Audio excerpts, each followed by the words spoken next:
ಇವತ್ತು ನಾವೆಲ್ಲರೂ ಇಪ್ಪತ್ತು ಟ್ರೈನಲ್ಲಿ ಹೋಗ್ತಾ ಇದ್ದೀವಿ. ಎಲ್ಲಿಗೆ ಹೋಗ್ತಾ ಇದ್ದೀವಿ ಅಂತ ಗೊತ್ತಾಗಬೇಕು ಅಂತಂದರೆ ವೀಡಿಯೋನ ಎಂಡ್ವರೆಗೂ ನೋಡಿ.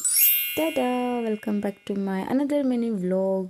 ಹೇಳ್ದಂಗೆ ಲಾಸ್ಟ್ ವ್ಲಾಗಲ್ಲಿ ಹೇಳ್ದಂಗೆ ನಾವೆಲ್ಲ ಆ್ಯನ್ಯುವಲ್ ಡೇ ಪ್ರೋಗ್ರಾಮ್ಗೆ ಅಂತ ಹೋಗಿದ್ವಿ. ಸ್ಕೂಲ್ ಕಡೆಯಿಂದ ಆರ್ಗನೈಸ್ ಮಾಡಿದ್ರು.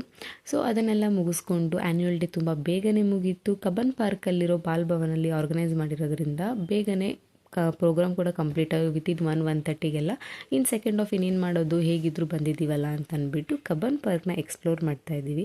ತುಂಬಾ ಚೆನ್ನಾಗಿ ಅನ್ನಿಸ್ತು. ಬೋಟಿಂಗ್ ಇದೆ, ಟ್ರೈನ್ ರೈಡ್ ಕರ್ಕೊಂಡು ಹೋಗ್ತಾರೆ, ಜೊತೆಗೆ ಒಂದೆರಡು ಮೂರು ಅಡ್ವೆಂಚರಸ್ ಆ್ಯಕ್ಟಿವಿಟೀಸ್ ಕೂಡ ಇತ್ತು. ಲೈಕ್ ಡ್ರ್ಯಾಗನ್ ಟ್ರೈನು ಮತ್ತು ಸಾಸರ್ ಕಪ್ ಇತ್ತು. ಮಕ್ಳಿಗೆ ಆಟ ಆಡೋದಕ್ಕೆ ಜಂಪಿಂಗ್ ಬೆಡ್ ಬರುತ್ತಲ್ಲ ಅದನ್ನೆಲ್ಲ ಹಾಕಿದ್ರು. ತುಂಬಾ ಚೆನ್ನಾಗಿತ್ತು. ನಾವು ಟ್ರೈನಲ್ಲಿದೆ ಫಸ್ಟ್ ಟೈಮ್ ಹೋಗಿದ್ದು, ಅಂದರೆ ಈ ಥರ ಒಂದು ಟಾಯ್ ಟ್ರೈನಲ್ಲಿ ಒಂಥರ ತುಂಬ ಇಷ್ಟ ಆಯಿತು ಎಲ್ಲರಿಗೂ. ಫ್ಯಾಮಿಲಿ ಎಲ್ಲ ಸಂಡೇ ಸಿಕ್ಕದೆ ಅಪರೂಪ, ಅದರಲ್ಲೂ ಸಂಡೇ ಸಿಕ್ಕರೆ ರೆಸ್ಟ್ ಮಾಡಬೇಕು ಅಂತ ಪ್ಲ್ಯಾನಲ್ಲಿ ಇರ್ತೀವಿ. ಬಟ್ ಈ ಸಂಡೇ ಸ್ವಲ್ಪ ಬೆಂಗಳೂರಲ್ಲಿರೋ ಕಬ್ಬನ್ ಪಾರ್ಕ್ನ ಎಕ್ಸ್ಪ್ಲೋರ್ ಕೂಡ ಮಾಡ್ದಂಗಾಯಿತು. ನಾವು ಟ್ರೈನಲ್ಲಿ ಹೋಗುವಾಗ ಒಂದು ಪುಟ್ಟು ಟನಲ್ ಸಿಗುತ್ತೆ, ಅದರೊಳಗಡೆ ವಾಟರ್ ಸ್ಪ್ರಿಂಕಲ್ಸ್ನ ಆ್ಯಡ್ ಮಾಡಿದ್ದಾರೆ. ನಾವು ಪಾಸ್ ಆಗ್ತಿದ್ರೆ ಎಷ್ಟು ಚೆನ್ನಾಗಿ ವಾಟರ್ ಸ್ಪ್ರಿಂಕಲ್ ಆಗುತ್ತೆ ಗೊತ್ತಾ, ಅದೊಂಥರ ತುಂಬ ಚೆನ್ನಾಗಿ ಅನ್ನಿಸ್ತು. ಅದನ್ನೆಲ್ಲ ನೋಡಿಕೊಂಡು ಅದಾದಮೇಲೆ ಒಂದು ಸ್ವಲ್ಪ ಹೊತ್ತು ಪಾರ್ಕಲ್ಲಿ ಮಕ್ಕಳು ಆಟ ಆಡೋದ್ರ ಜೊತೆಗೆ ನಾವು ಕೂಡ ಉಯ್ಯಾಲೆದಲ್ಲಿ ಕೂತ್ಕೊಂಡು ಆಟ ಆಡ್ತಾ ಇದ್ವಿ.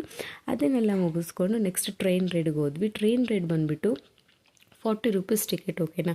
ಬಟ್ ರಿಯಲಿ ಆ ಒಂದು 40 ರೂಪೀಸ್ಗೆ ತುಂಬಾ ವರ್ತ್ಫುಲ್ ಅನ್ನಿಸ್ತು. ಕಂಪ್ಲೀಟ್ ಕಬ್ಬನ್ ಪಾರ್ಕ್ನ ರೌಂಡ್ ಹಾಕ್ಸ್ಕೊಬಂದು ನಮಗೆ ನಿಲ್ಲಿಸ್ತಾರೆ. ಎಷ್ಟು ಚೆನ್ನಾಗಿ ಅನ್ನಿಸ್ತೆ ಗೊತ್ತಾ. ಟಾಯ್ ಟ್ರೈನ್ ಎಷ್ಟು ಪುಟ್ಟದಿರುತ್ತೆ, ಊಟಿಯಲ್ಲೆಲ್ಲ ಇರುತ್ತೆ ಗೊತ್ತಾ ಟ್ರೈನು, ಆ ಥರ ಫೀಲ್ ಆಗ್ತಾಯಿತ್ತು. ಒಳ್ಳೆ ಮಕ್ಕಳ ಥರ ನಾವು ಕೂಡ ಮಕ್ಕಳಾಗಿ ಆರಾಮಾಗಿ ಆಟ ಆಡಿಕೊಂಡು ರೈಡ್ನ ಎಂಜಾಯ್ ಮಾಡಿದ್ವಿ. ಸೊ ಇದನ್ನೆಲ್ಲ ಮುಗಿಸ್ಕೊಂಡು ಮನೆಗೆ ಹೊರಟ್ವಿ. ಇಷ್ಟ ಆಗಿದ್ದು ನನ್ನ ಪುಟ್ಟ ಮಿನಿ ವ್ಲಾಗ್. ಇಷ್ಟ ಆಗಿದ್ದರೆ ಲೈಕ್ ಮಾಡಿ, ಶೇರ್ ಮಾಡಿ ಆ್ಯಂಡ್ ಫಾಲೋ ಮಾಡಿ. Thanks for watching.